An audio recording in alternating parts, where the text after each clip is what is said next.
Hi friends, आज हम बात करेंगे ग्रामर के टॉपिक वॉइस के बारे में। ग्रामर में वॉइस का बहुत ही यूज है और हम स्पोकन इंग्लिश में भी इसका यूज करते हैं। तो पहले समझते हैं वॉइस होता क्या है। जैसे कि आप देख सकते हैं डेफिनेशन में, voice is that form of verb which tells whether the subject, इसमें पर्सन या थिंग भी आता है, ऑफ द सेंटेंस परफॉर्म और रिसीव्स एक्शन। मतलब सब्जेक्ट परफॉर्म कर रहा है या सब्जेक्ट एक्शन को रिसीव कर रहा है। मतलब दो चीजें होती है। एक्टिव वॉइस में क्या होता है, सब्जेक्ट डूअर होता है, मतलब काम करने वाला। और पैसिव वॉइस में क्या हो जाता है कि सब्जेक्ट जो होता है वो एक्शन को रिसीव कर सकता है। जैसे कि आप देख सकते हैं एक्टिव वॉइस क्या है, व्हेन डूअर इज एक्टिव, मतलब उसमें डूअर एक्टिव है, मतलब वो काम कर रहा है। पैसिव वॉइस में क्या होता है, व्हेन डूअर इज इनएक्टिव। अब है क्या, इसमें डूअर इनएक्टिव हो गया, मतलब उसने एक्शन को रिसीव किया है। तो हमें पता होना चाहिए। जैसे कई बार हो जाता है कि हमें ये कहना होता है कि मुझे नहीं बताया गया, तो यहाँ पर हमारा जो रूल आता है वो इसका ही रूल आता है, आई वॉज नॉट टोल्ड। तो अब क्या क्या चेंजेस होते हैं एक्टिव वॉइस से पैसिव वॉइस में, ये मैं आपको बताऊंगा।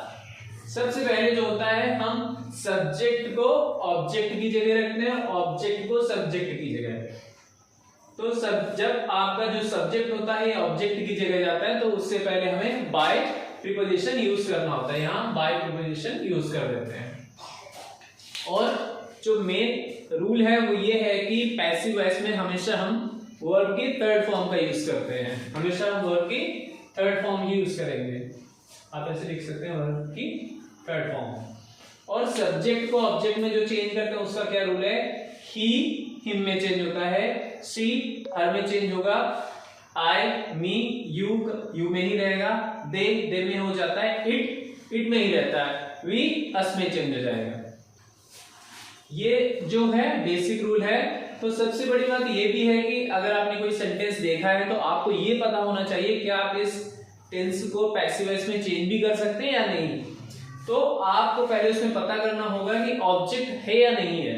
अगर ऑब्जेक्ट नहीं है तो ये पॉसिबल नहीं होगा कि आप उसे पैसिव वॉइस में चेंज कर पाए। जैसे लिखा है ही राइट्स अ लेटर, तो आपको अगर पता करना है, कैसे पता करेंगे कि ऑब्जेक्ट क्या है, तो आप क्वेश्चन करेंगे व्हाट से, व्हाट डज ही राइट, तो आपको पता लग गया ही राइट्स अ लेटर, तो मतलब इसका पैसिव वॉइस बन जाएगा। अब व्हाट अगर एप्लीकेबल नहीं है तो आप इसमें किसी से भी क्वेश्चन कर सकते हैं। जैसे मैंने बोला कि आई नो हिम, मैं उसे जानता हूं, किसे जानता हूं, उसे जानता हूं। तो यहाँ पर उसे जो है, हिम जो है वो क्या हो गया, हमारा ऑब्जेक्ट हो गया। तो इसका भी हम पैसिव वॉइस बना सकते हैं। तो ये बेसिक रूल्स है, आप इन्हें देख सकते हैं।